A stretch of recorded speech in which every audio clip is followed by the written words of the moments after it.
Hey, welcome back, guys, to my channel. Thanks for tuning in. This match right here, it's an amazing match.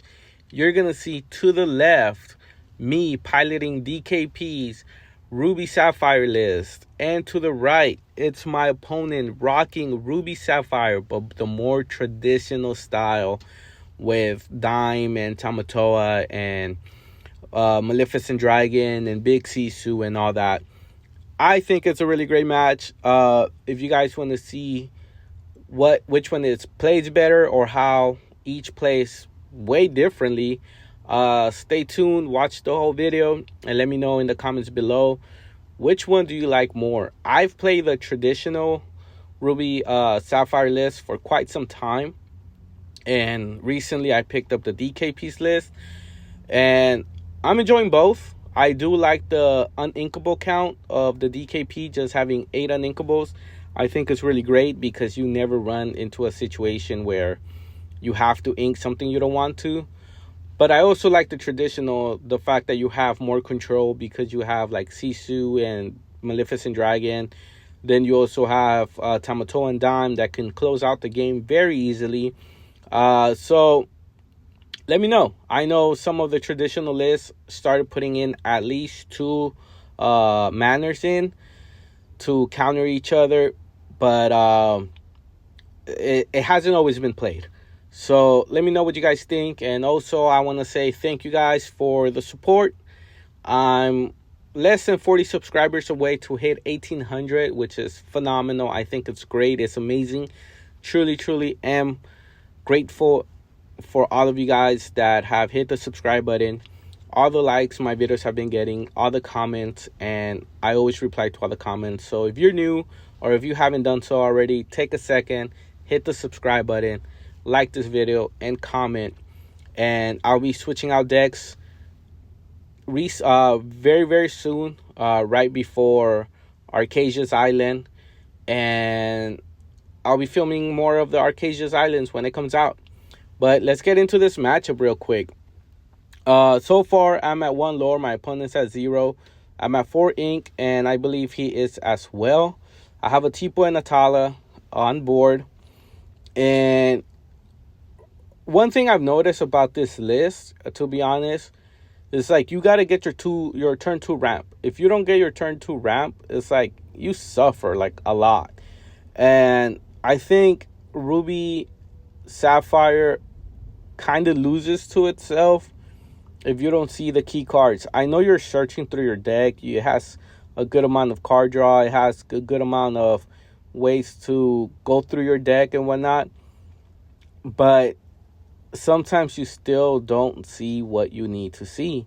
And it's really frustrating, especially me that I'm used to playing Ruby Amethyst. And the Ruby Amethyst with the Amethyst package has an amazing card draw potential that even if you don't start with the great hand, you're drawing so much that eventually you'll get the cards that you need, or you're able to respond to your opponent, and it unbreaks itself, if that makes any sense. This deck, both decks actually, both Ruby Sapphire, if you break, and you're screwed kind of thing. There's not much you can do. And it's hard to come back from that, to be honest. But when it works, it works. And I think that goes with any deck. I played a manner on a previous turn, but he did Hideaway, which sucks because that 2 lore early on when he only has Tipo would have been amazing. But I'm able to play another manner. But instead of gaining, 2 lore, I'll be gaining, instead of gaining 4, I'll only be gaining 2, which is still good. But come on, let's be honest, gaining 4 in 1 turn, it's amazing. But I think anyone that has played Ruby Sapphire would agree with me that this deck kind of loses to itself, because if you're playing the traditional one, you have to see Hiram. Like, you're like, I need to see Hiram, because that's like your only card draw engine. If you don't see Hiram, you most likely lost the game. If you don't see Popsicle but you see Hiram, you probably lost the game, because now you're popping Ice Block, and you don't want to pop Ice Block, because Ice Block is it's really amazing, especially for big Sisus and Brawl and whatnot. So yeah, it's like, I know this deck doesn't rely on Hiram, the DK piece list, but because it doesn't rely on Hiram, you don't have that much of a card draw engine, and you go through your deck. But if you like run out of resources, then like you're screwed, kind of thing. And we know the traditional Ruby Sapphire list. The longer the game goes, the better for them, because then they start controlling the board with big Sisus, with Maleficent Dragon, with Dimes, with Tamatoa, and you can't come back. You can be. There's been times where I'm going against a deck, they go to 19, and I'm just literally answering everything they summon, and then I win. And it feels great, but if I was in the other end, I would be pretty upset, because I'd be like, dude, I was literally one away and I did not get the dub, which sucks, but it's part of the game. But anyways, manners do help, and Maui Shark does help amazingly, especially with Pirate's Life, Chef's Kiss. But again, you got to see your turn 2 ramp, and you also got to see your cards, because you're not drawing every single turn and you don't have a lot of card draw. It's just like Ruby Amethyst. Ruby Amethyst, if you don't see a rabbit and you're not abusing rabbits, play rabbit, bounce rabbit, play rabbit, bounce rabbit, you probably lost the match, because you're going to run out of steam, or you're not getting the answers that you need, and your opponent is just questing away or controlling the board, and you just can't find your B prep, you can't find your libraries, you can't find your goat to close out the game. So I think Ruby Amethyst has a better card draw engine, but the DKP list, because it only runs 3 Hirams and only 4 Popsicles, it kind of sucks in that aspect, that it doesn't have that much card draw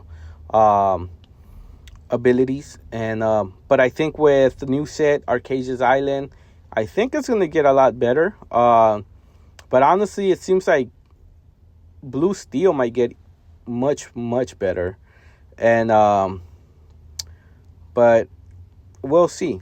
I don't know what deck I'm building, to be honest. There's 2 decks in mind that I have so far, but I gotta test them out. Anyways, enough ranting. Let's get back to this game. I'm at 11. My opponent's at 1, but he did get rid of my manner, which it was gaining me, passive lure. And he has a big Sisu, I believe, a Tala and a Tipo. No, I'm sorry. It's just a Sisu and a Tipo. He had shifted for that Sisu. And I have ink, but as you guys can see, I don't have many cards in my hand. I did Hideaway, which honestly I was like, probably shouldn't have. Because now he got 2 ink for free instead of 1. And that helps, especially going against Ruby Sapphire, because now they don't need to ink for a turn or 2 even, and they're able to start playing their hand. So because I gave him 2 inks, now he's able to play Tamatoa. He has an ink for turn, so he's able to ink and get the card draw. Yeah, so see, like, that kind of sucks, but I wanted to get rid of his big Sisu. I did not have B prep. Otherwise, obviously, I would have used B prep.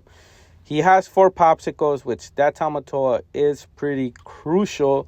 Questing for 5. If he has a dime, that would be insane. Questing for 10 in 1 turn is crazy work.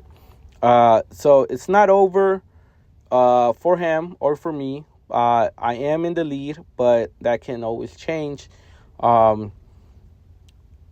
I know in this game state, he has dragons. I don't know how many dragons he runs, but I know many lists run 2 or 3. I don't really see many lists running 4, but I think 3 is more of that number that people run. But even if he runs 2, he just needs to pop whatever I summon and quest with Tamatoa. And yep, he summoned Dragon, and Tamatoa is just gonna quest, but he's just gonna pop Popsicle just to be able to get it back, questing for 4, and with Tipo 1 going to 6, and then he plays Popsicle for 1, getting that extra card draw because you want to get you just want to go through your through your deck and just find answers, which is the beauty of it. And if he quests again, he'll be questing. He has 5, 6, 7, 8 on board, taking him to 14, and I don't have anything. I vision trying to look for that B prep, trying to clear out the board, because being able to B prep this board would be amazing. Even though he has a lot of cards in his hand, and I don't. I think I only have 3, but I'm really trying to look for that B prep. I'm like, I need to wipe this board, especially because I have nothing on board. So it's like it'll be a really good B prep. But unfortunately, I don't think I see it, at least not yet, and I'm debating what to do. My opponent has a really good board. He dimes for 7, and I just scooped. I'm like, that's it. Scoop. That's a scoop face, but hey, you win some and you lose some. So he takes game 1. He inks, plays Popsicle for turn 1, which is, what this deck wants to do. If you're able to play Popsicle turn 1, I think you're starting off really good. And I ink Tipo, and I pay 1 for my own Popsicle. In this matchup, my opponent sometimes takes a little bit of time just to think of the play. I do too. I think this was the final, like turn 4. Round 4, and we both obviously wanted to win and be able to top and get a few packs, like 8 or 10 packs or whatever. So get lucky and pull an enchanted or something. I ink a Goofy, a Super Goof, play 2 for Azurite, ink a Tipo, and for 1 I play my other Popsicle. That always feels great. Being able to play a 1 cost card on that extra ink always feels great.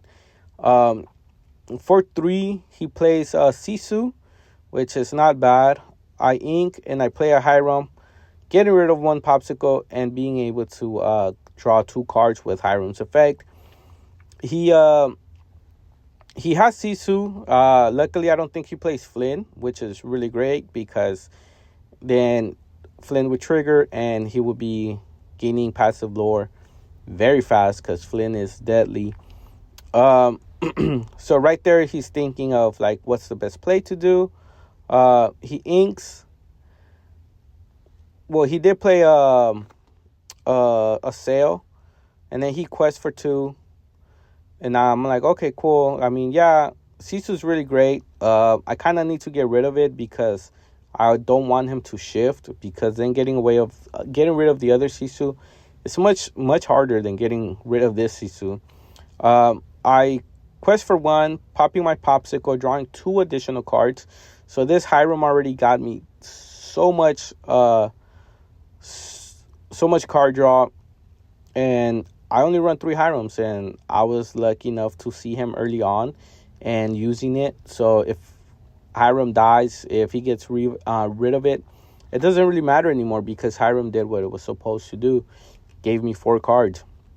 I inked and I play a Popsicle for 1, but I also play a Grammatala, going through my deck and just trying to get ready for the next few turns. He pays 4. He plays his own Hiram for Popsicle, and I'm like, all right, cool. His board is pretty good. I'm not going to lie. He has a Sisu and a Hiram. And he does get rid of my Hiram because I have a lot of cards in hand. So therefore his Sisu strong. He pays 1 for Ice Block. And now this is where like the deck does what the deck's supposed to do. It's just Ice Block, then Popsicle, and it just starts going crazy. I paid 3 to get rid of his Hiram because I know he was on the pop his ice block, get 2 more cards, and just go through his deck and finding better answers. Maybe a B prep, maybe a big Sisu. I used Ramatala to sing how far I'll go instead of gaining that 1 lore because I'd rather gain the extra ink and going through my deck than just, gaining 1 lore. I'm not racing him per se. So right here I ink twice. No, 3 times I think. 1 for how far I go, 1 for sale, and 1 for my turn, if I'm not mistaken. But that's what's so strong about this deck. Being able to ink 3 times in 1 turn is crazy. Because then on your next play, you're able to start summoning your boss monsters. You start being able to do double Manor, double Pirate's Life, or double Maui, and you start controlling the board. He has to hardcast how far I'll go, which always hurts if you can't sing it.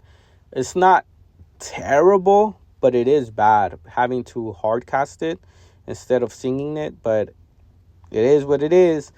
And so I'm happy that I got rid of his Hiram because even if he did not quest and got rid of his ice block, he was able to use them to sing. So that turn, all he did was pay 4 to hardcast how far I'll go, and maybe if he would have used Hiram to sing how far I'll go, he would have been able to do something else. But so that turn, not necessarily did it go to waste, but I'm pretty sure he could have had better things to do, but he didn't. And this time I had to hardcast how far I'll go, which again, it sucks, but I get the extra ink. I ink Visions. I play Atala and just going through my deck, building up ink. I think I'm at 8 ink maybe. So it's not bad. I'm able to start summoning all the big guys and do what this deck's supposed to be doing. So we're still at low lore count. He's at 4. I'm at 1. He summons his Maui Shark, which is not bad. For 6, he only has 1 card, 1 ink left. And at this time, I'm like, okay, he hasn't really gotten a lot of card draws. And summoning of Maui Shark, hoping it stays, it's something you have to do, but it's better to be able to play Maui Shark and at least use 1 action to at least get a little bit of value for Maui Shark. I get rid of his Sisu